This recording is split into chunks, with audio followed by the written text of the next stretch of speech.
العائمة أم المعاصمين أم العلوم أم الهدى أم الحسن أم الحسين أم المحسن أم العباس وأم أبيها السيدة فاطمة الزهراء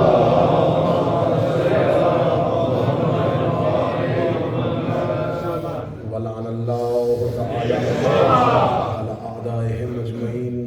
أما بعد فقد قال حق سبحانه تعالى في كتابه المجيد وفرقان الحميد بسم الله الرحمن الرحيم إنا فتحنا لك فتح مبين بلندتر صلوات صلی اللہ محمد وآل محمد. دعا ہے کہ مالکان ذکر بندگان ذکر کا وارثان ذکر کی بارگاہ میں پیش ہونا قبول فرمائے. آقا زادی اس عبادت کا بہتر سے بہتر اجر عطا فرمائے. بانیان کے حاضرین و حاضرات کے ذاکرین کی یہ پرخلوص عقیدت اور محبت شہزادی کونین اپنی بارگاہ میں نزول. آقا زادی ہمیں اپنی معرفت، اپنی مودت اور اپنے آخری بیٹے کا انتظار نصیب فرمائے. دعاؤں کی قبولیت کے لیے مل کے ممکنہ حد تک بلند صلوات اللہ صلی اللہ محمد وآل محمد. اجازت ہے کہ شروع کیا جائے. خداوند متعال نے اپنی پاک اور طیب اور طاہر کتاب میں ایک آیہ کریمہ میں ایک فتح مبین کا تذکرہ کیا ہے، اور اسی آیت کو میں نے موضوع میں سرنامہ کلام میں تلاوت کیا ہے. خدا فرما رہا ہے انا فتحنا لک فتح مبین. بے شک میرا حبیب تم نے جو بھی فتح حاصل کی ہے عنقریب ہم اسے فتح مبین میں تبدیل کر دیں گے. اس آیت میں خدا دو فتوحات کا تذکرہ کر رہا ہے، ایک عام فتح اور ایک فتح مبین. یوں تو اسلام نے بہت سی فتوحات کی. اسلام کی پہلی فتح مکہ ہے، جو باقاعدہ طور پہ رسول اللہ نے جس شہر کو فتح کیا. بادشاہوں میں اور رسالت میں یہ فرق ہوتا ہے. بادشاہ شہروں پہ حکمرانی کرتا ہے اور رسالت دلوں پہ حکمرانی کرتا ہے.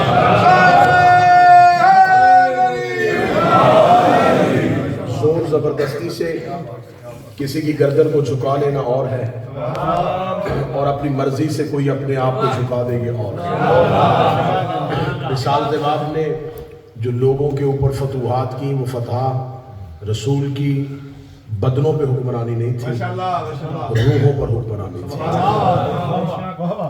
فتح تاریخ اسلام میں دو لفظ لکھے جاتے ہیں جن سے مجھے اکثر اختلاف رہتا ہے کہ عروج اسلام اور زوال اسلام.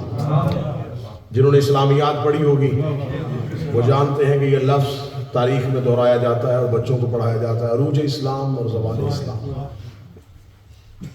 اسلام ایک ایسی حقیقت ہے جسے نہ کسی عروج کی ضرورت ہے اور نہ ہی اسے کسی زوال کا خطرہ. ہوا یہ تھا کہ مورخین نے بادشاہوں کے کردار کو اسلام سمجھا تھا. بادشاہ شہر فتح کرتے تھے تو مورخ لکھ دیتا تھا عروج اسلام. بادشاہ جنگ ہار جاتے تھے تو مورخ لکھ دیتا تھا زوال اسلام. جبکہ اسلام کو نہ کسی عروج کی ضرورت ہے. اسلام نقطہ عروج سے کہیں اوپر ہے، بلندیوں سے کہیں اوپر ہے اللہ کا دین. تو رسول اللہ نے جو فتوحات شروع کی وہ مکہ سے شروع ہوئی.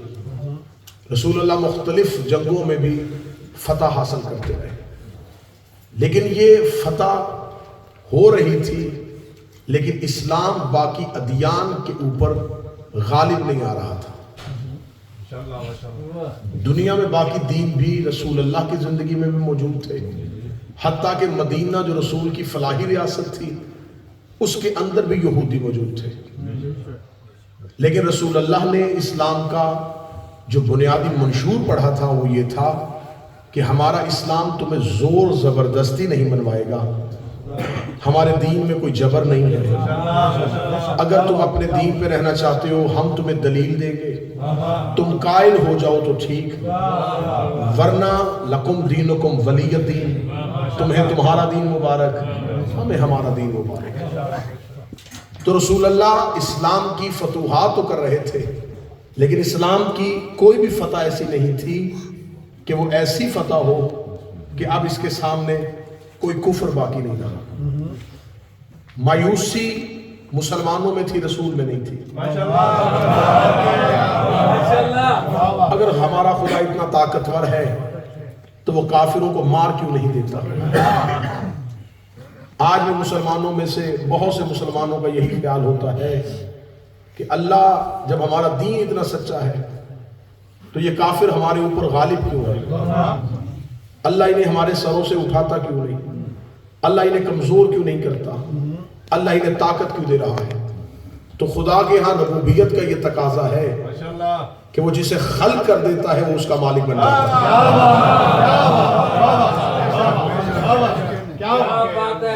وہ جسے خلق کر دیتا ہے وہ اسے نہ بھی مانے تو وہ اللہ ہے، جسے وہ خلق کرتا ہے اس کے ماننے سے اس کی ربوبیت کا بڑھتا کچھ نہیں، اور اس کو چھوڑ دینے سے اس کی ربوبیت کا بڑھتا کچھ نہیں۔ اللہ کو ضرورت نہیں ہے کہ ساری ہی دنیا اسے سجدہ کر دے۔ اگر اسے سب سے جبرن سجدہ کروانا ہوتا تو اس کے لیے سجدہ گزار ملائکہ ہی بڑے تھے۔ اسے نہیں ضرورت تھی کہ وہ انسان کو جبرن جھکائے، اس نے جبرن انسان کو نہیں جھکایا۔ تو اب خدا کے ہاں تو یہ تصور تھا ہی نہیں، اور جس کے پاس حق ہوتا ہے اسے کسی باطل سے کبھی خطرہ نہیں ہوتا۔ فرعون نے کہہ دیا نا ربکم الاعلیٰ، میں رب ہوں۔ اب حضرت موسیٰ کے ذہن میں تھا کہ کیونکہ اس نے میرا مقابلہ نہیں کیا، یہ اللہ کے مقابلے پہ آ گیا ہے، تو اب خدا اسے ضرور سزا دے گا۔ حضرت موسیٰ نے کوہ طور پہ جا کے کہا میرے اللہ، اس نے تیرا نبی ہونے کا دعویٰ نہیں کیا، اس نے اللہ ہونے کا دعویٰ کر دیا ہے، تو اب سزا تو کیا دے گا؟ تو خدا کی آواز آئی، اے موسیٰ یہ جھوٹا ہے اور یہ اس منصب کا دعویٰ کر رہا ہے جس کا یہ اہل نہیں، لیکن یہ نہیں جانتا کہ اس منصب کے تقاضے کیا ہیں۔ مجھے اس کے اللہ کہلوانے سے کوئی فرق نہیں پڑتا، لیکن میں چاہتا ہوں کہ یہ اللہ کہلوائے تاکہ مجھے پتا چلے کہ میرے ساتھ مخلص کون ہے۔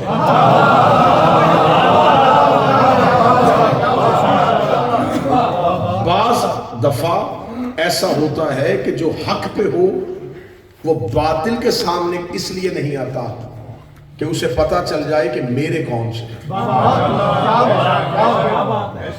یہ بیٹھ گیا ہے لیکن اسے نہیں خبر، بیٹھ تو کیا ہے، لوگوں سے کہلوا تو دے گا، لیکن جب لوگ کہیں گے کہ بارش برسا تو کیسے برسائے گا، لوگ کہیں گے کھیتی اگا تو کیسے اگائے گا، پھر یہ میرے ہی پاس آئے گا اور پھر مجھے ہی یہ کہے گا کہ اگر آج تو نہیں بچائے گا تو میں ہلاک ہو جاؤں گا۔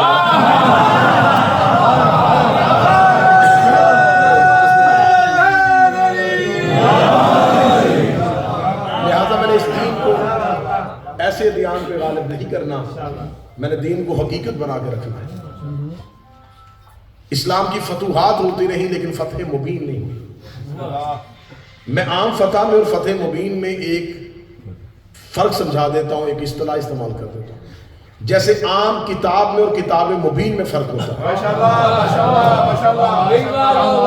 باقی کتابیں ہیں اور قرآن کتاب مبین ہے، باقی جتنی بھی ہیں ان کے اندر بھی علم ہی ہے، ان کے اندر بھی علم کی باتیں ہیں، وہ ناکارہ چیزیں نہیں ہیں، لیکن وہ کتاب مبین نہیں ہے، کیونکہ کوئی کتاب دعویٰ نہیں کرتی کہ میرے اندر ہر چیز کا ذکر موجود ہے۔ مبین اسے کہتے ہیں جو یہ دعویٰ کرے کہ اب میرے بعد تو میں کسی کی محتاج ہونے کی ضرورت نہیں، میرے اندر ہر چیز کا ذکر موجود ہے۔ باقی کتابیں ہیں، قرآن کتاب مبین ہے، باقیوں کے اندر محدود علم ہے، قرآن کے اندر لامحدود ہے۔ مبین کی بات سمجھ میں آ گئی؟ مبین اسے کہتے ہیں جو روشن ہو، جو واضح ہو، جو کھلا ہو، جو کسی کے پاس نہ جانے دے، جس کے اندر ہر چیز کا ذکر ہو۔ لہٰذا باقی کتابیں ہیں، قرآن کتاب مبین ہے۔ انتہائی علمی کتاب ہو، اس کے اندر بہت سا علم ہو، بہت سا نالج ہو، آپ اسے قرآن کی جگہ پہ نہیں رکھ سکتے۔ آپ اسے علم لے سکتے ہیں لیکن آپ اسے قرآن کی جگہ پہ نہیں رکھ سکتے. قرآن اونچائی پہ رکھا جاتا ہے، کتاب زمین پہ بھی رکھ دی جاتی ہے.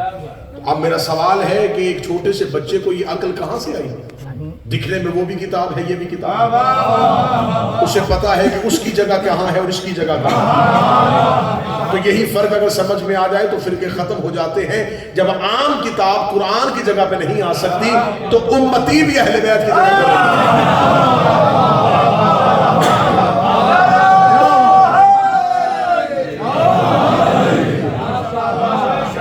فتح اور فتح مبین. باقی کتابیں کتاب ہیں اور قرآن کتابیں مبین. چلے اس سے اچھی مثال اور دیتے ہیں. باقی امام ہے، علی امام مبین ہے.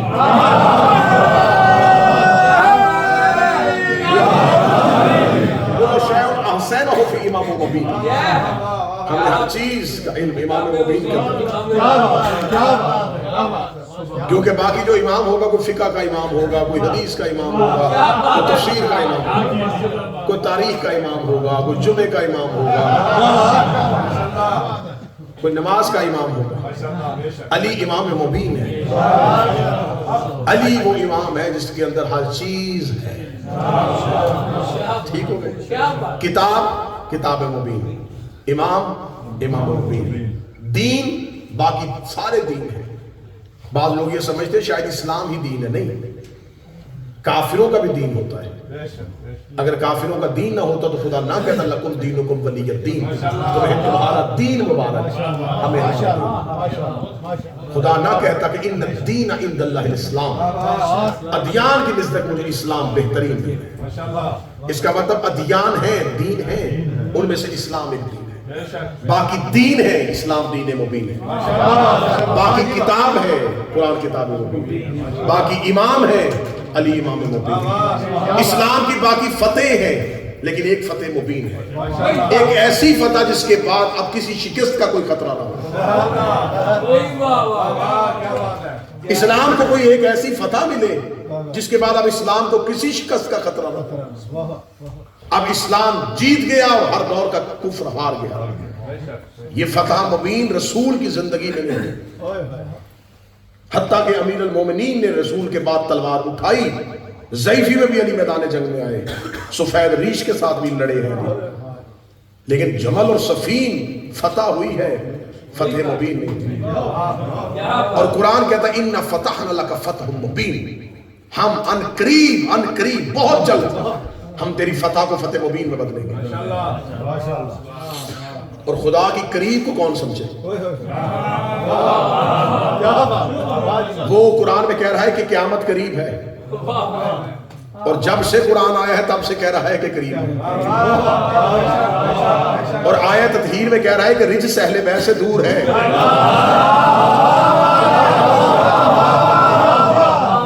جو اہل علم بیٹھے ہیں ان کے لیے میں جملہ کہنے لگا ہوں. وہ کہہ رہا ہے قیامت قریب ہے اور اس اہل بیت سے دور ہے. جس کا قریب اتنا دور ہے اس کا دور کتنا دور ہے.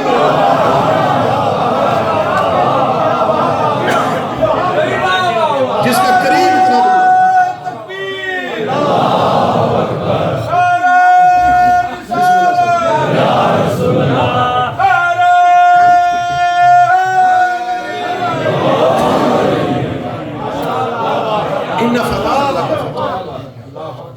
ہم ان قریب تیری فتح کو فتح مبین میں بدلیں. اب یہاں پر میں اپنی ذاتی قیاس نہیں کر سکتا کہ ہو سکتا ہے یہ فتح فتح مبین ہو، یہ فتح فتح مبین ہو. اب آئیے، کیونکہ آیت ہے قرآن کی. روایت ہوتی تو مجھے کسی راوی کا سہارا لینا پڑتا. حدیث ہوتی تو مجھے وزن کی کوئی حدیث ڈھونڈنی پڑتی. اب یہ قرآن کی آیت ہے. ہر آیت اپنے اندر ایک تفسیر چھپائے ہوئے ہیں اور وارثان قرآن سمجھتے ہیں، کیونکہ قرآن ہے سامنے چپ. گونگا کہتے ہیں لیکن گونگا نہیں ہے. گونگا ہونا نقص ہے. قرآن سامت ہے. رسول دو چیزیں تو امت میں چھوڑ کے گیا تھا، ایک بولتا قرآن، ایک خاموش قرآن.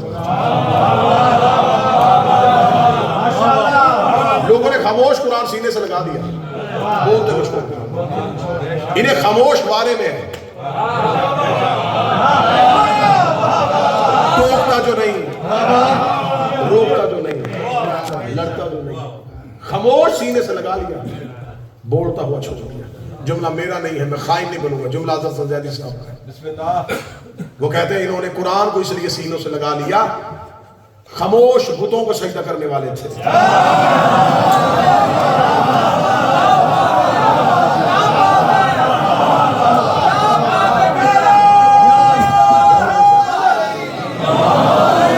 خاموش خداؤں کے قائل تھے, بولتا ہوا ہاتھی میں چھاری لگتا تھا. بتوں کو بھی اس لیے جھک جاتے تھے جہاں رکھتے تھے وہ ہلتا نہیں تھا,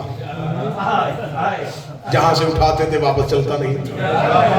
آنکھیں بنا دیتے تھے لیکن وہ بند نہیں کرتا تھا, کان بناتے تھے وہ سنتا نہیں تھا.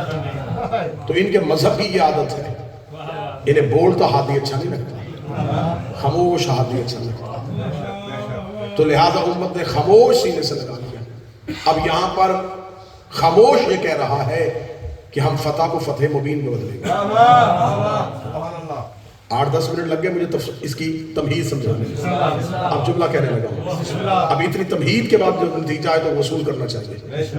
اب امام سے پوچھا گیا تفاسیر اہل بیت کا میدان کہ مولا اللہ قرآن میں کہتا ہے کہ میں دین اسلام کو ایک فتح مبین دوں گا, عنقریب دوں گا, وہ کس دور میں فتح مبین آئے؟ امام نے فرمایا کہ قرآن کی ہر آیت کئی لوگوں پہ اطلاق ہو جاتا ہے, قرآن کی ہر آیت کے کئی مصداق ہو جاتے ہیں. جو آیت اللہ نے موسیٰ کے دور کے یہودیوں پہ اتاری تھی, یہودیوں کے لیے رکھی تھی, اس میں قیامت تک کے لوگ بھی آئے ہیں. ایک آیت قیامت تک کے لوگوں کا احاطہ کر لیتی ہے. مولا فرماتے ہیں قرآن کی وہ آیت ہے جس کی مصداق ایک ہی ہستی ہے, اس کے علاوہ کوئی دوسری ہستی نہیں. اللہ نے اسی ہستی کو مطمع نظر رکھا تھا, اسی کے لیے آیت بھیجی تھی, اتری بھی اسی کے لیے تھی, ہے بھی اسی کے لیے. قیامت تک اس سے یہ تمغہ چھین بھی کوئی نہیں سکتا, یہ رہے گی بھی اسی کے پاس. اس آیت کی واحد مصداق ہے اِنَّا فَتَحْنَا لَكَ فَتْحٌ مُبِينٌ. امام باقر فرماتے ہیں اس کی مصداق حسین کی بہن سیدہ زینب.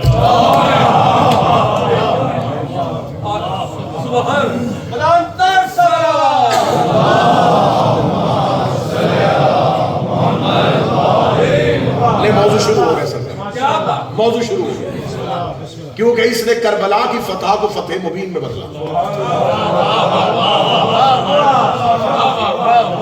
حسین نے فتح کر لیا تھا لیکن ابھی فتح مبین نہیں تھی.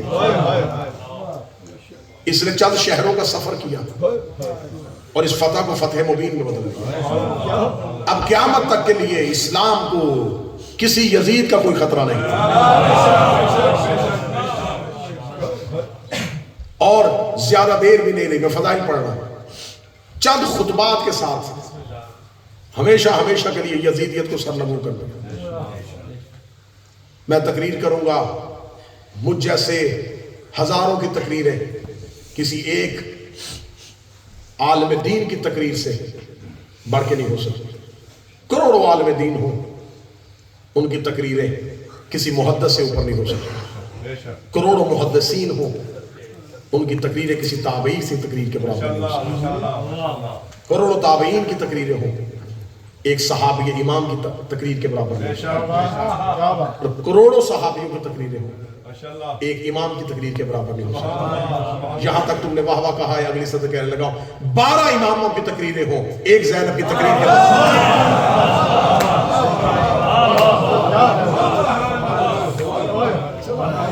میں بشمول خطبات علی کہہ رہا ہوں, میں بشمول خطبہ حسن کہہ رہا ہوں, کیونکہ کسی کی تقریر نے حد فاصل نہیں کھینچی. باقی خطبے تھے انسانوں کو مسلمان بنانے میں. زینب کی تقریر تھی کفر کے چہرے سے اسلام کا نقاب اتارنے. کسی کو بنانا آسان ہوتا ہے, کسی کو بے نقاب کرنا مشکل ہوتا ہے. باقی بھی آئمہ کے خطبات تھے. 2 ہستیاں خطبے پڑھتی رہی ہیں, سید الساجدین اور عقیلہ بنی ہاشم, لیکن دونوں کے خطبوں میں فرق تھا. فرق ایک ہی جملے میں سمجھا دیتا ہوں. پورے سفر میں 2 ہستیوں نے تقریریں کی, دو ہستیوں نے خطبے لیے، ایک سید الساجدین، ایک بنت علی۔ میں خطبے نہیں پڑھوں گا، فرق بتا دیتا ہوں۔ سجاد بتاتے رہے ہم کون ہیں، زینب بتاتی رہی تم کون ہو۔ اس سے اچھی وضاحت کرنا، جو ہاتھ نہیں اٹھا میں اس کے لیے دوبارہ جملہ کہہ سکتا۔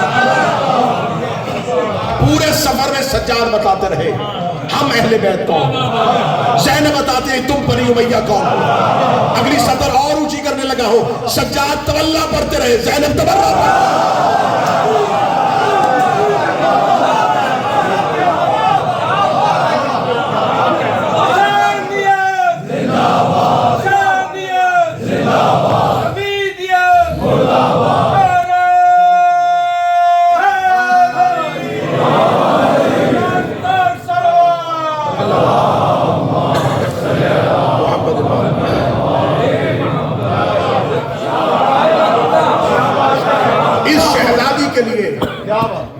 سید الساجدین نے فرمایا، چوتھا امام کا فرمان، انی عمتی عالمت و غیر معلمہ۔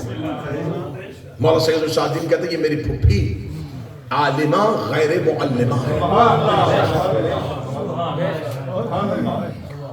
کوئی کہے، کوئی بچہ کہے نا کہ میں ایک ایسے گھر میں رہتا تھا جہاں کوئی پڑھا لکھا نہیں تھا تو میں ان پڑھ ہو گیا، بات سمجھ میں آتی ہے۔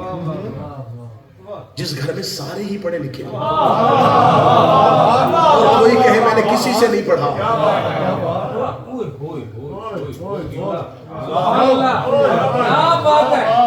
علی کی موجودگی میں غیر معلمہ ہے۔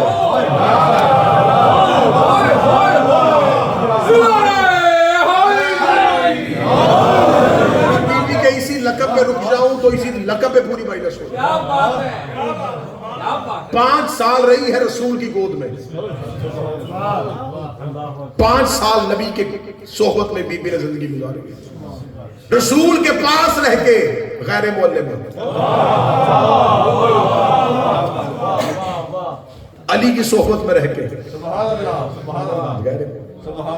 حسن کی بہن ہو کے، حسین کی بہن ہو کے، سید الساجدین کی پھوپھی ہو کے، محمد باقر کی دادی ہو کے، رسول، مولا علی، امام حسن، امام حسین، سید الساجدین، محمد باقر، 6 حجتوں کے ہوتے ہوئے جو کسی سے رکھا ہے۔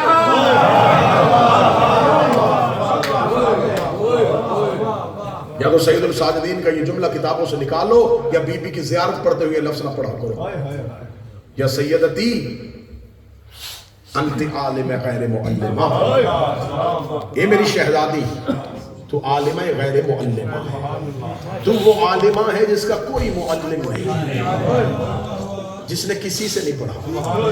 مجھے کوئی بندہ کہے کہ سمندر قطرے میں بند کر تو میں قطرے میں بند کرنے لگا ہوں، قدردان چہرہ دیکھنے لگا ہوں۔ عالمہ غیر معلمہ اسے کہتے ہیں جو اللہ کی شاگردہ ہو۔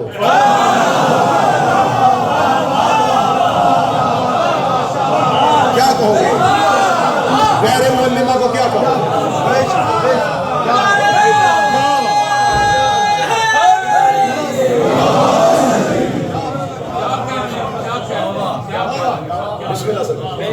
کیا کہو گے غیر معلمہ کو؟ جب امام نے غیر کہہ دیا تو پھر کوئی بھی غیر ہے۔ اب یہ کہیں گے آپ اس نے کسی غیر سے تعلیم حاصل نہیں کی، کسی معلمہ سے نہیں پڑھی۔ اب اگر کسی سے نہیں پڑھی اور ہے بھی عالمہ تو پھر اس کے اندر علم ودیت کیسے ہو؟ تو اگر اس پر خدا نے ودیت کیا ہے، اگلی سطر خطرناک ہے، میں بہت اہم مجلس سنانا چاہ رہا ہوں کیونکہ یکم سفر ہے اور شہزادی کی نسبت ہے۔ اگر اس نے کسی سے نہیں پڑھا اور علم اسے اللہ نے دیا ہے تو وہی تو نبیوں پہ ہوتی ہے۔ تھک جاؤ گے تو جنس ہمیشہ وہاں بیچی جاتی ہے جہاں خریدا۔ میں دیکھوں گا کہ کیا چھپانا ہے اور کیا پڑھنا ہے، اسے رک کے ایک ایک سطر پڑھ رہا ہوں کہ کہاں تک مجھے اڑان بھرنی اور کتنی نچلی پرواز پہ رہنا۔ اگر یہ صرف اللہ سے لیتی تھی تو وہی تو نبیوں پہ ہوتی۔ وہی تو حجتوں پہ ہوتی ہے. اس تک علم کیسے پہنچا؟ میں اہل تشیع کے مصادر سے، چھوٹی کتابوں سے نہیں، مصادر جن سے کتابیں نکلی ہیں، میں ان سے حدیث دکھانے کے لیے تیار ہوں. امام حسین قرآن پڑھے تھے اور شہزادی آ گئی. حسین قرآن رکھ کے زینب کے احترام میں اٹھ کے کھڑے. آپ حیران ہو جائیں تو مجھے اس میں نہیں، لیکن فضائل میں پریشان نہیں ہونا. حیرانگی تجسس سے ہوتی ہے، پریشانی شک سے ہوتی ہے. پہلی دفعہ کو سنو تو بندہ حیران ہو جاتا ہے، شہر میں ڈبل مائنڈڈ ہو جائے تو پریشان ہو جاتا ہے. حیران ہونا، پریشان نہ ہونا. آل محمد کے فضائل میں حیران ہونے کی گنجائش ہے، پریشان ہونے کی گنجائش ہے. اہل تشیع کا مصادر کہتا ہے کہ حسین قرآن رکھ کے عالیہ کے احترام میں کھڑے. جس کے احترام میں صرف رسول اٹھے اسے زہرا کہتے ہیں، جس کے احترام میں قرآن بیٹھے اور حسین اٹھے.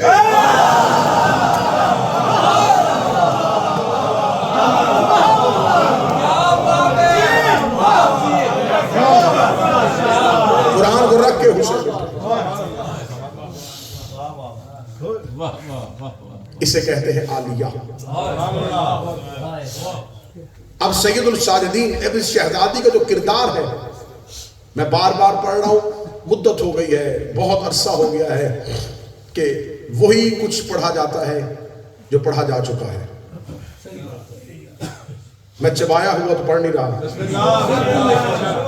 میں یہ چاہ رہا ہوں کہ ہاں میں خود بہت دیر ہم بھی وہی پڑھتے رہے جو پہلے پڑھا جا چکا ہے، لیکن یہ میری زندگی کے نایاب لمحات تھے جو میں نے وطن چھوڑا اور حسین کے شہر میں مجھے بیٹھنے کی جگہ ملی. جو کربلا والوں کی دہلیز چاہتی تو پتہ چلا ہے کہ کتابیں آنکھوں سے پڑھی جاتی ہیں لیکن علم سینوں میں اتارا جاتا ہے. جب تک اندر سے قلب کا دروازہ نہیں کھلے گا تب تک علم بھی حرکت نہیں کرے گا. میرے مالک علی کا فرمان ہے، علم ایک نقطہ تھا جسے جاہلوں کی سہولت کے لیے کھولنا پڑا ہے.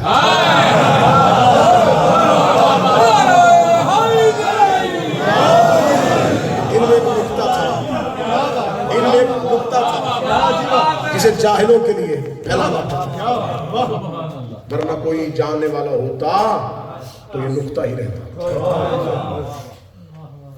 اور کائنات ہے ہی نقطے میں بند. آپ کسی بھی زبان کا حرف یا لفظ لکھنا چاہیں تو آپ قلم اٹھائیں تو پہلے نقطہ ہی آتا ہے. ہر حرف نقطے سے جنم لیتا ہے، ہر لفظ کو نقطہ وجود دیتا ہے.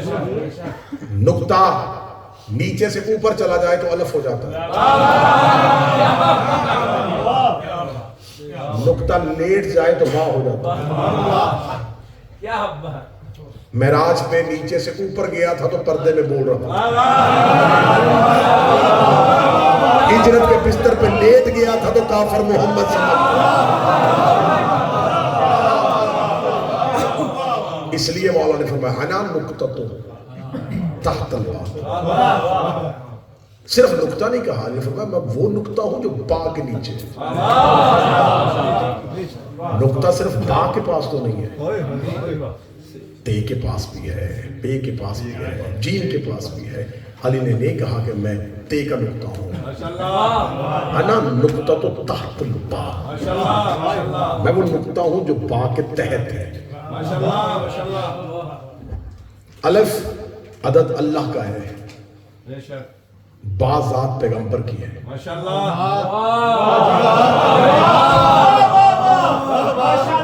میرے مولا نے خود کو الف نہیں کہا، با نہیں کہا.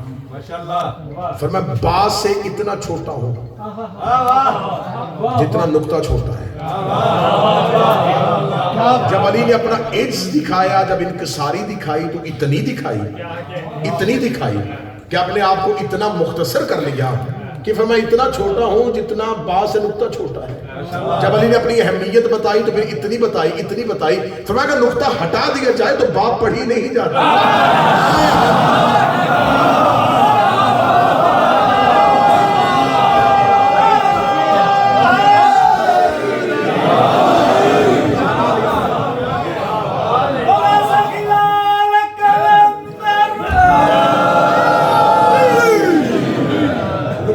دیا جائے تو باپ پڑھ ہی نہیں جاتے. اور یہی نقطہ ہے اور یہی نقطے کی بات ہے اور یہی نقطہ لوگوں کی سمجھ میں نہیں آ رہا.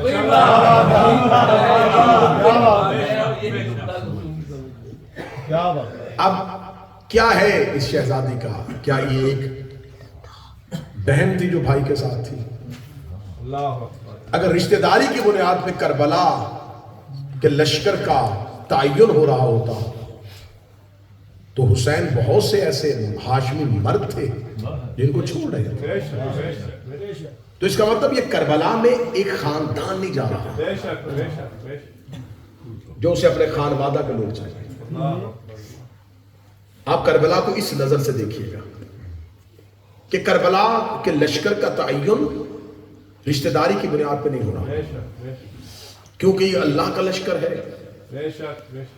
اس کا تعین اللہ کرے گا کہ کون جائے گا اور اللہ رشتوں پر انحصار نہیں کرتا. وہ مارنے پہ آئے تو نبی کا بیٹا بھی مار دیتا ہے. اس کے ہاں رشتہ داری کا کوئی فرق نہیں ہے. تو اس کا مطلب ہے کہ کربلا میں ایک بہن بھائی کے ساتھ نہیں جا رہی, ایک پھوپھی بھتیجے کے ساتھ نہیں جا رہی. کربلا میں یہ شہزادی جا رہی تھی اپنے منصب کی وجہ سے. اس کا کربلا میں جانا ضروری تھا. اگر یہ سفر کربلا میں نہ ہوتی تو شاید کربلا نہ ہوتی. یہ سبب ہے, یہ وجود ہے کہ اس کا کربلا کے مقام میں اس شہزادی کا ہونا ضروری ہے. اب اس شہزادی کا ایک لقب ہے. میں نے کہا تھا اتنی نورانی اور معرفت والی مجلس ہوگی کہ آپ کے قلوب میں جا کے نور بھرے گی. اس شہزادی کا ایک لقب ہے امینہ امامت. امامت کی امینہ. امین مؤنث کا صیغہ ہے, جیسے امین کہتے ہیں مرد جو جس کے پاس امانت رکھی ہو, اور وہ خاتون جس کے پاس امانت رکھی جائے اسے امینہ کہیں.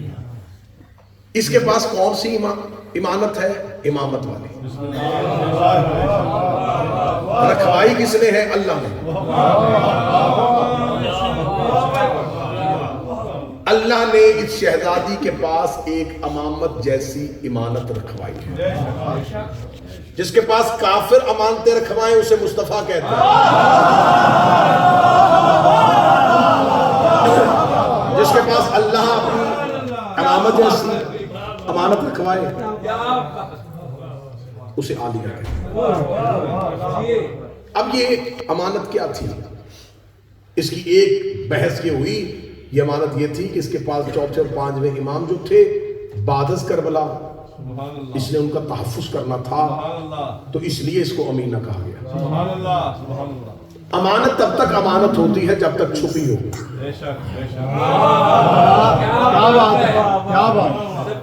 امانتیں سنبھالی جاتی ہیں. امانتیں جب رکھوائی جاتی ہیں تو کسی کے پاس جب امانت رکھواؤ تو وہ امانت باہر بازار میں نہیں رکھتا, وہ سنبھال لیتا ہے. امانت رکھوانے کے لیے امین کے ہاں دو چیزوں کا ہونا ضروری ہے. ایک, وہ اتنا پرہیزگار زاہد و عابد ہو کہ وہ آپ کی امانت میں خیانت نہ کرے, اور دوسرا وہ اتنا طاقتور ہو کہ کوئی اس سے چھینے نہ.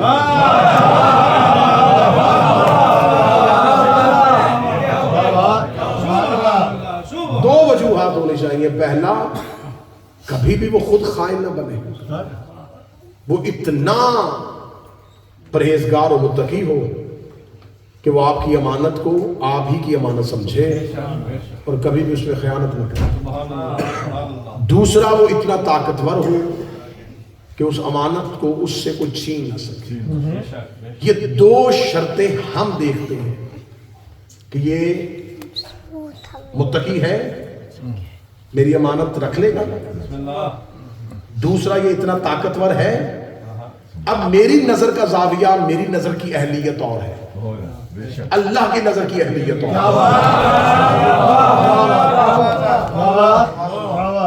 اللہ نے جب یہ امانت دکھائی تو یہ زینب عالیہ کے معصومہ ہونے کی سب سے بڑی دلیل ہے۔ اور دوسری دلیل یہ ہے کہ اللہ علی کل شیء قدیر زینب کو اتنا طاقتور سمجھتا تھا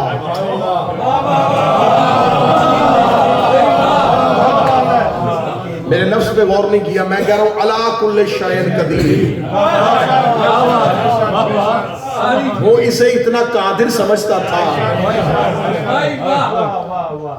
جس کو قدیر قادر سمجھے، جس کو مختار صاحب اختیار سمجھے۔ اب یہ امانت کب آئی؟ بازار شام غریبہ، تو پھر ضمانت تو ظاہر ہو گئی۔ اب ذرا کربلا کو اس زاویے سے بھی نہ سنا ہو تو نوکر کو دل سے دعا دے دینا۔ یہ جو سید الساجدین کربلا کے میدان میں بوقت عصر عاشور اپنے خیمے میں تھے، تو یہ ایک بیٹا خیمے میں نہیں ہے۔ دو امام کربلا میں آپ کو میدان میں نظر نہیں آ رہے، خیمے میں، چوتھے اور پانچویں امام۔ دونوں ائمہ کا کربلا میں مقتل تک آنا ثابت نہیں۔ پوری ذمہ داری کے ساتھ کہہ رہا ہوں، یہ دونوں موجود تھے اور ان کے خیمے کے باہر خیمہ تھا عالیہ کا۔ اب آج بھی کربلا میں خیام گاہ میں چلے جائیں، جو آج بھی خیام گاہ میں ترتیب ہے، اس میں سب سے آخر والا خیمہ سید الساجدین کا ہے اور اس سے اگلا خیمہ عالیہ کا ہے۔ اصحاب بنی ہاشم کے خیموں کی دیوار تھے۔ بنی ہاشم جو تھے وہ علی کے بیٹوں کے خیموں کی دیوار تھے۔ علی کے بیٹوں کے خیمے علی کی بیٹیوں کے خیموں کی دیوار تھے۔ علی کی بیٹیوں کے خیمے علی کی ایک بیٹی عالیہ کے خیمے کی دیوار تھے، اور اس بی بی کا خیمہ سجاد و باقر کے خیمے کی دیوار تھی۔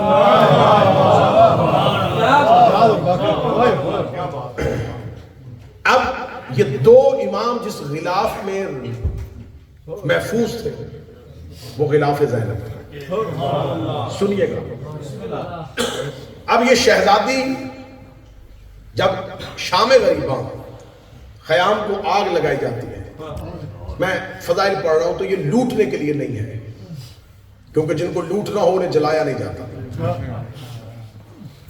یہ لوٹنے کے لیے نہیں ہے، یہ دو اماموں کے قتل کے لیے آگ لگائی جا رہی ہے۔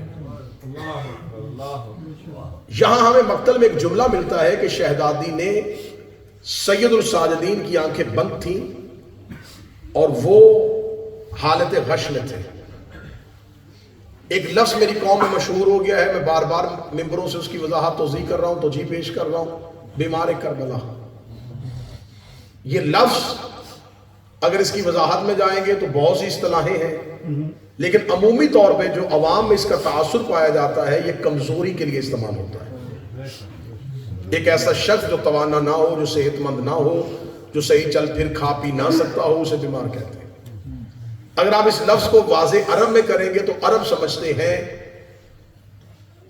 کہ ہر ایک لفظ کے کس معنی میں استعمال کرنا ہے، کیونکہ عرب الفاظ کے ساتھ جہاں اس نے استعمال ہونا ہو اس مستعمل کو بھی دیکھتے ہیں کہ جہاں یہ استعمال ہو رہا ہے وہاں جا کے اس لفظ کی ویلیو کیا ہوگی۔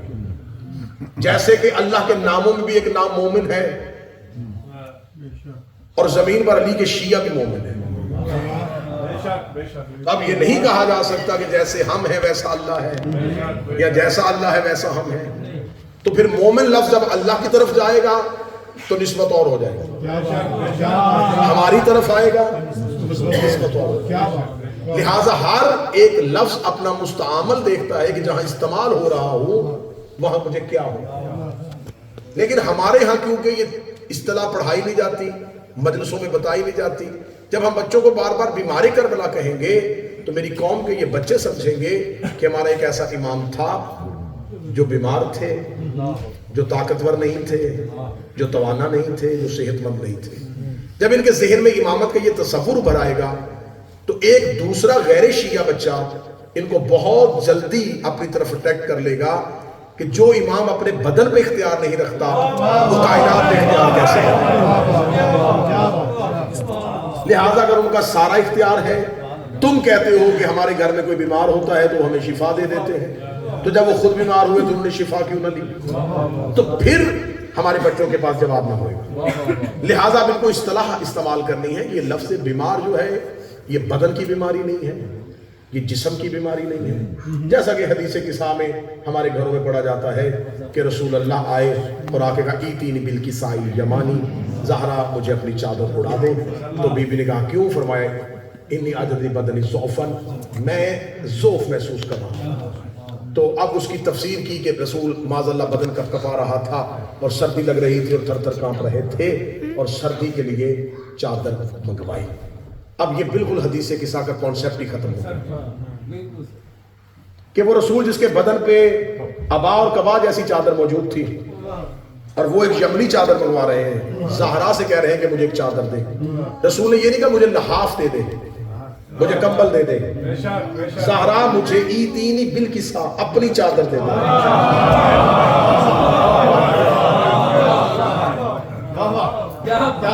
یہ نہیں کہا کہ زہرا آگ روشن کیجئے، لحاف دے دیجئے، کمبل اڑا دیجئے. فرمایا مجھے اپنی چادر دے دے. انی عجب بدنی ضعف، میں اپنے بدن پہ ضعف محسوس کر رہا ہوں. یہ ضعف بیماری نہیں.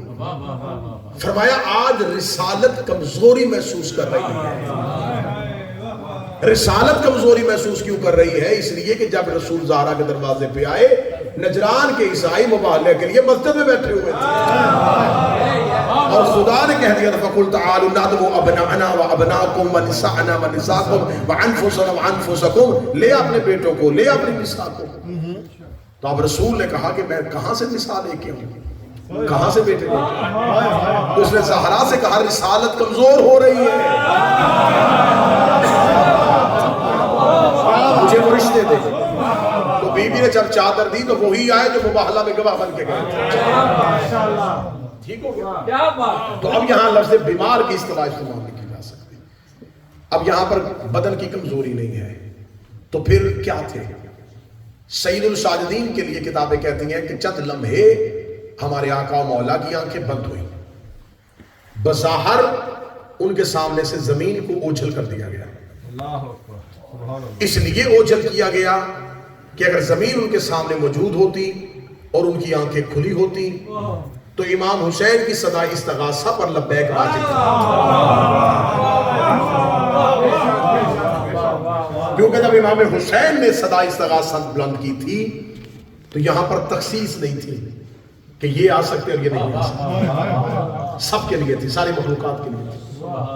تو حجت کے صدا پر لبیک واجب تھا. جناب باقر کا خاموش رہنا کم سنی ہے، نصرت واجب نہیں ہے. اب یہاں پر سید الساجدین ایک لمحے کے لیے کائنات کو نظروں سے اوجھل کر دیا. اب سید الساجدین کی نظروں سے کائنات کو اوجھل کرنا، اس کی مثال بالکل ایسے ہی ہے جیسے رسول معراج پہ گئے اور بستر گرم رہا.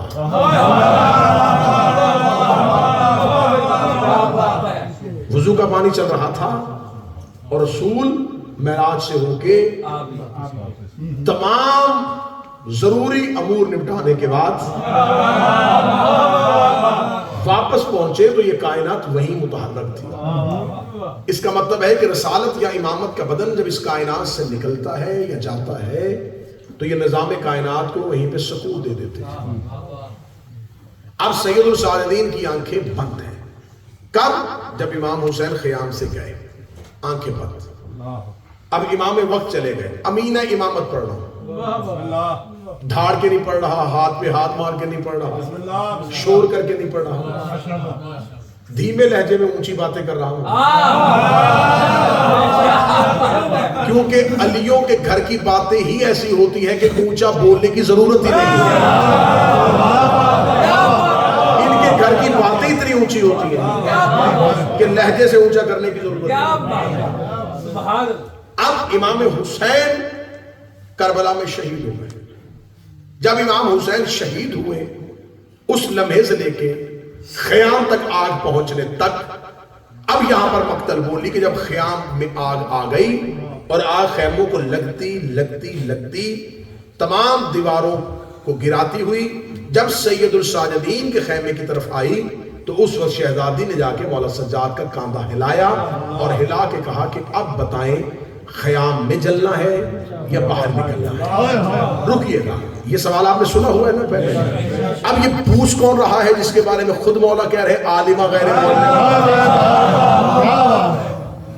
یہ خود وہ شہزادی پوچھ رہی ہے. اب یہ شہزادی کا پوچھنا معاذ اللہ یہ نہیں ہے کہ وہ شریعت کے اس حکم سے یا اللہ کے ارادے سے واقف نہیں ہے، لیکن اس بی بی نے پوچھ کے لکھوا دیا کہ اب اگلا امام یہ ہے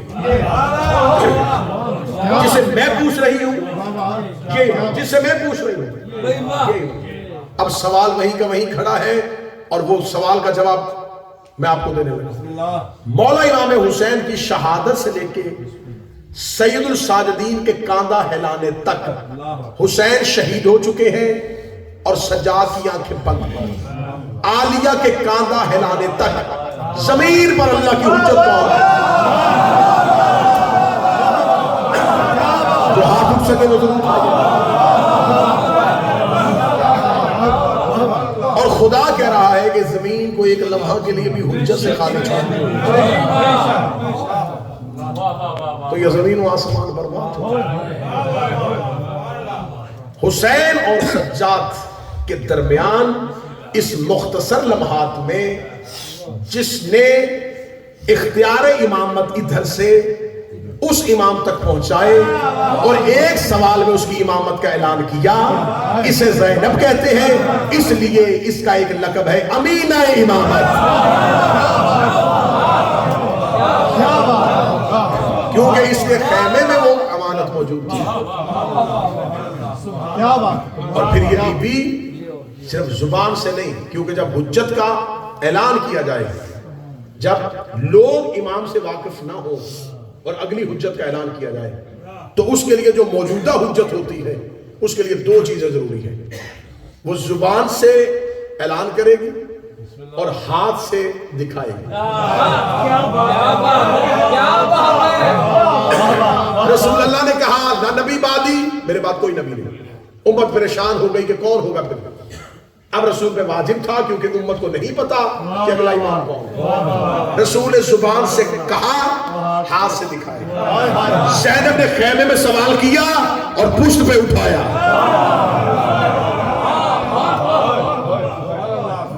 جب جلے ہوئے خیمے سے ایک پھپھی اپنا بھتیجا لے کے نہیں آ رہی. امینہ امامت اگلی امامت کو لے کے زمانے کے سامنے آ اور 1.25 لاکھ حاجیوں میں علی کی امامت کا اعلان کرنا ہو رہا ہے. 9 لاکھ قاتلوں میں اگلے امام کی امامت کا اعلان کرنا. اب کیا یہ سید الساجدین کو قتل نہیں کرنا چاہتے تھے؟ قتل کرنا چاہتے تھے، لیکن کس چیز کا خوف تھا؟ جو تلواریں حسین ابن علی تک، جو تیر گردنے لی اصغر تک پہنچ گئے، یہ سجاد تک کیوں نہ پہنچے؟ کس طاقت نے 9 لاکھ کو ڈرا دیا؟ صرف ایک طاقت جو ہی پڑھے. شہزادی نے گرجدار آواز میں کہا ایک بھی نیزہ یا تلوار اگر میرے بیٹے سجاد کی طرف گئی، میں ابھی کے ابھی اپنا اختیار استعمال کرتے ہوئے بد دعا کروں گی اور آسمان زمین پہ پھینک دوں گی. یہ جملے ہیں علی کی بیٹی. شام غریبہ شہزادی نے کہا اگر کوئی تلوار بڑھی تو میں آسمان زمین پہ پھینک دوں. زینب کا اس جملے کا خوف قاتلوں کو حجت سے پیچھے لے گیا. اب صدر کہوں گا اور صدر جس کا حصہ ہوگی وہ قبول کر لے گا.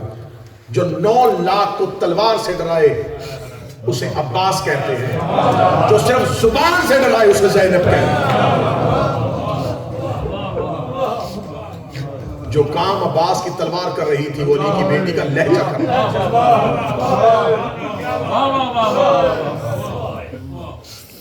یہ لہجے کا خوف تھا کہ یزیدیت تھر تھر کانپی۔ علی کی بیٹی نے قاتلوں کو آگے لگایا اور حسین کی اذا کا جلوس لے کے قاتل کے شہر گئی۔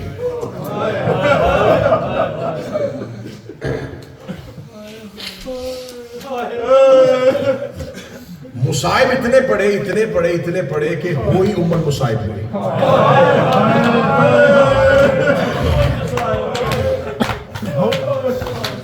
آج ہے یکم صفر، آج ہے عباس کی شہادت، آج ہے حسین کا قتل، آج ہے علی کے سر پہ ضرب لگی، آج زہرا کا پہلو زخمی ہوا۔ کوئی مجھ سے پوچھے کہ یکم صفر کو اتنا کچھ ہو گیا؟ علی کے سر پہ ضرب 19 رمضان کو لگی تھی، زہرا کا پہلو جمادی الثانی میں زخمی ہوا تھا، حسین 10 محرم کو قتل ہوئے تھے، عباس 10 محرم کو قتل ہوئے تھے، یکم صفر کو زینب شام پہنچ گئی۔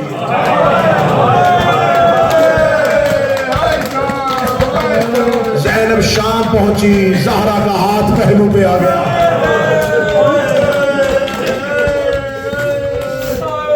علی کی ضرب تازہ ہو گئی، حسین قتل ہو گئے۔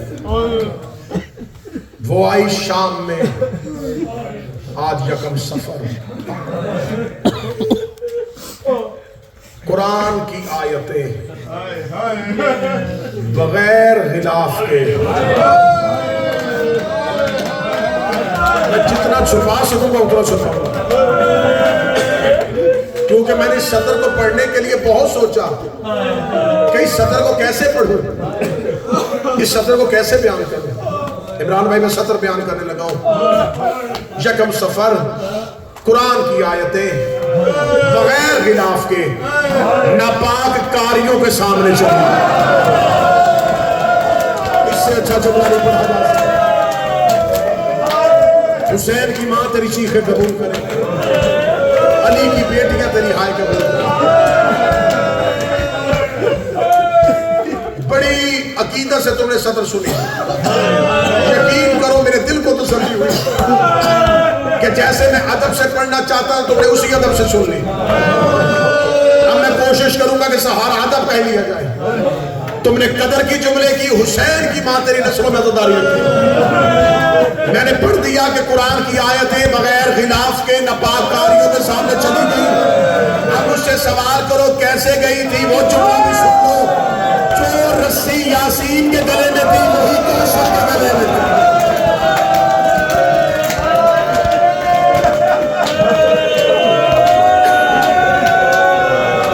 جو رسی یاسین کے گلے میں تھی وہی رسی کوثر کے گلے میں تھی۔ سورہ کوثر اپنا قد سیدھا کرتی،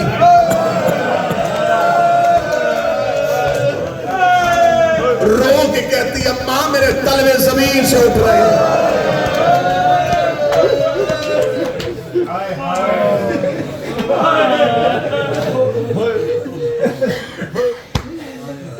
قافلہ توحید کی پہلی پیشی، میں مصعب کے ابتدا میں بی بی کو اپنی حسرت کا اظہار کرتا ہوں۔ جیسے ہم زیارت عاشورہ یا زیارت وارثہ پڑھتے کہتے نا، اے حسین کاش ہم کربلا ہوتے، ہم قربان ہو جاتے، حسین آپ کو کچھ نہ ہونے دیتے۔ میں حسرت پڑھنے لگا ہوں، اے علی کی بیٹی کاش ہماری بیٹیوں کی چادریں اتر جائیں۔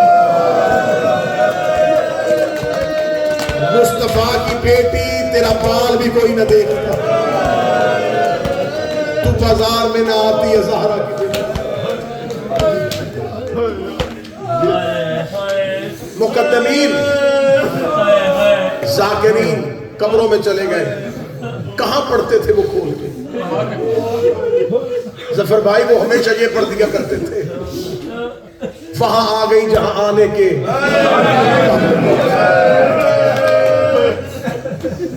کیا مہذب کیا سلجھے ہوئے الفاظ استعمال کیا کرتے تھے۔ نالائق دکانداروں کے بنائے ہوئے زیور پہن کے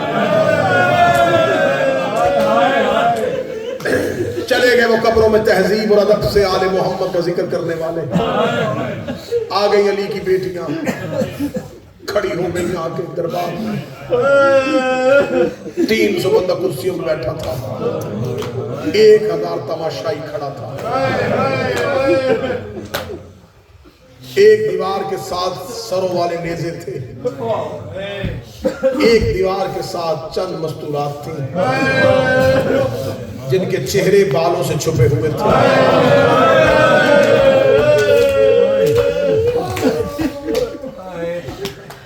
جن کے ہاتھوں میں رسیں تھے. ان بیویوں سے آگے ایک نوجوان ضعیف تھا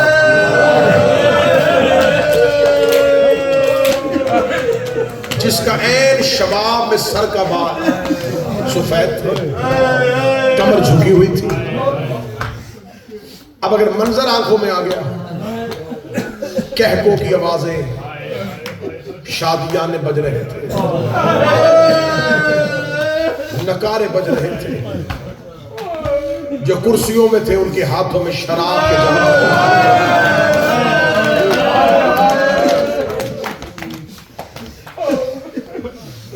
17 سیڑھیاں اونچا تخت, اس تخت پہ ایک ملاؤن بیٹھا تھا.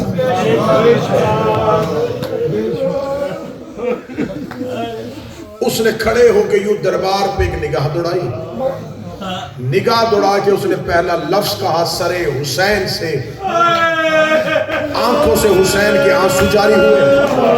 اس کا پہلا لفظ جس نے حسین کو نیزے پہ رلایا, میں دیکھوں گا کس کی ہائے نکلتی ہے. یہ کھڑا ہو کے کہنے لگا ان میں سے زینب کا. میرا پڑھنا آسان, میرا سننا.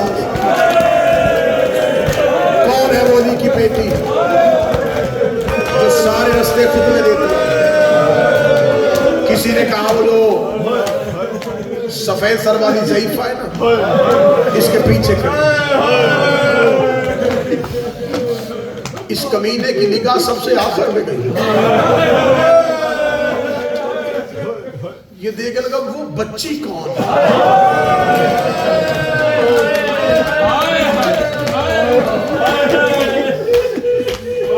کہنے لگے یہ حسین کی بیٹی. کہتا ہاں مجھے بتایا گیا تھا جب قتل ہو رہا تھا کوئی بیٹی پاس تھا. کہتے ہاں یہ وہی بچی ہے. کہنے لگا اسے میرے تخت کے سامنے لا کے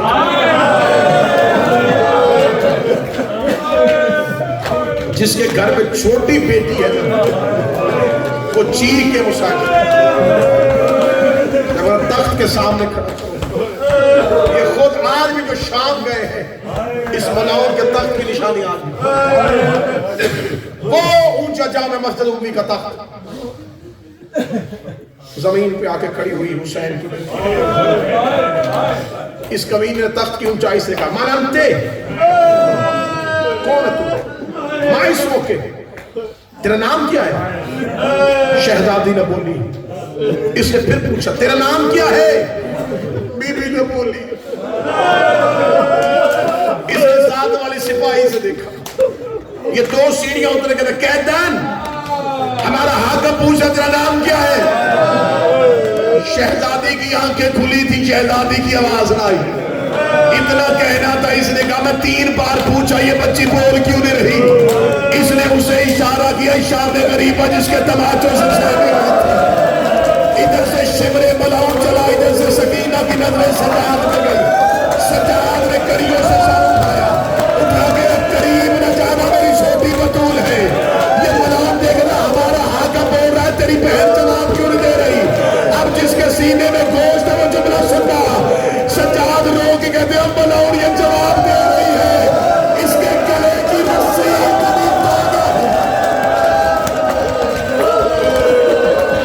اس کے گلے کی رسی اتنی تنگ ہے.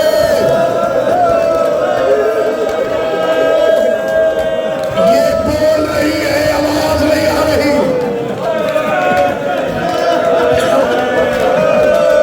جس کے گھر میں بیٹی ہے وہ صاحب سننا. یہ ملاؤن قریب جانے لگا. سجاد کے قریب نہ جانا، قریب نہ جانا. کہنے لگا میں رسی کھولوں. سجاد کہتے ہاتھ نہ لگانا، میری چھوٹی فاطمہ ہے. کہتا میں رسی کون کھولے؟ سجاد کہتا میں بھائیوں میں کھولوں گا. اس نے مولا سجاد سے کہتا بہن کے گلے کی رسی کھول.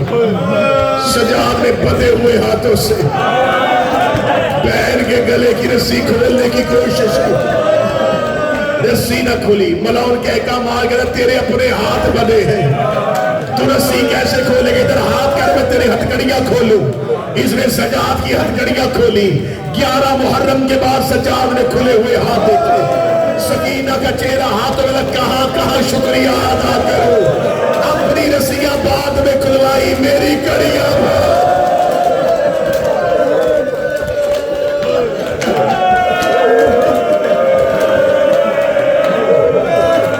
اپنی رسیاں چھوڑ کے بھائی کی کلائیاں چومی،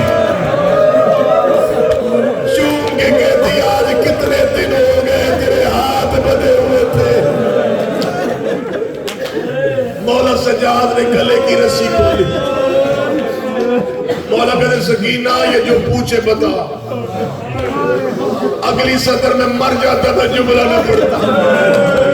بے بس نگاہوں سے بھائی کی طرف دیکھ کہتی میں اس سے بولوں. سجاد کہتے ایسے بول جیسے دادی فاطمہ دربار میں بولی تھی. سکینہ تو فاطمہ ہے، فاطمہ بن کے بول. اب اس ملعون کی آواز تیرا نام کیا ہے؟ معصوم سے لہجے سے بول. نام تو میرا فاطمہ ہے، میرا بابا مجھے محبت سے سکینہ کہتا ہے. کہتا تیرا نام فاطمہ ہے، بابا سکینہ کیوں کہتا تھا؟ رو کے کہتی میں بابے کے سینے پہ سوتی تھی. میرا بابا کہتا تو سینے پہ سوتی ہے مجھے سکون ملتا ہے.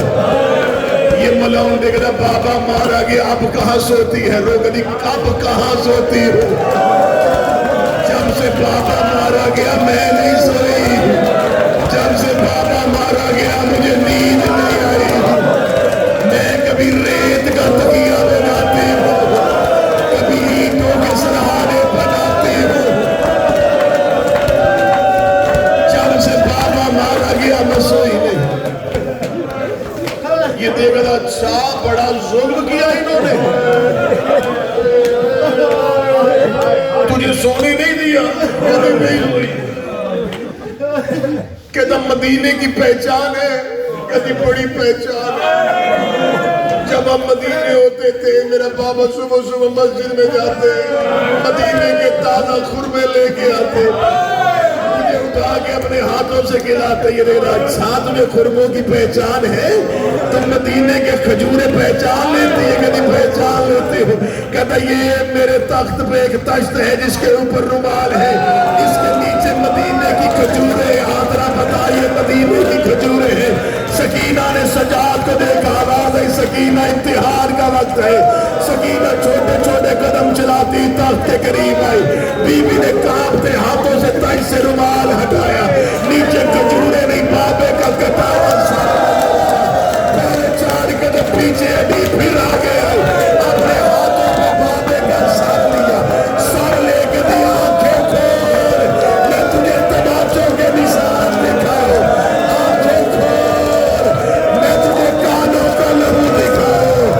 بابا تیری بیٹی رل گئی، بابا تیری بیٹی کو تیرے قاتلوں نے بڑا مارا. بابا تیری بیٹی کو تیرے قاتلوں نے بڑا مارا. 2 منٹ مجھے دینا، 2 منٹ دینا. بابے کا سر یوں ہاتھوں پہ لیا. بابا او میرا غریب کربلا بابا، او میرا مظلوم کربلا بابا. بابا آگے بول. بابا دیکھ میرے پر چھل گئے. بابا دیکھ تیری بیٹی کا چہرہ زخمی. سر حسین کی آنکھیں کھلی. آواز سکینہ تیری غربت پہ قربان. کس تاریخ کو بابے سے ملاقات ہوئی؟ یکم صفر. جتنی دیر زندان میں بیٹھی رہی روتی رہی. جتنی دیر بیٹھی رہی روتی رہی. آخر وہ رات آ گئی. رو کے سجاد کے زانوں پہ سر رکھ کے دیئے سجاد بھئیا میں نے تجھ سے آج تک کچھ نہیں مانگا. سجاد ہی نے کہا مجھے پینے کے لیے پانی نہ دے مجھے کھانا نہ دے. سجاد میری ایک حسرت پوری کروا دے. آواز ہے سکینہ بول بھائی باپ ہوتے ہیں. رو کدی ایک بار مجھے بابے کا سر منگوا دے.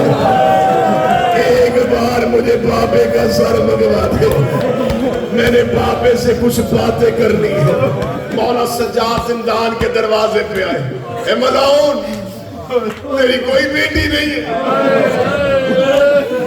ہم تم سے کچھ نہیں مانگ رہے. میری بہن کو بابے کا سر چاہیے. سکینہ کے چیخوں کی آوازوں نے زندان بان کو رونے میں مجبور کر دیا. روتا ہوا آ کے کہنے لگا ضرور منگوا دیتا سر میری مجبوری ہے. سر حسین صندوق میں ہے. صندوق دربار کے ایک کمرے میں ہے.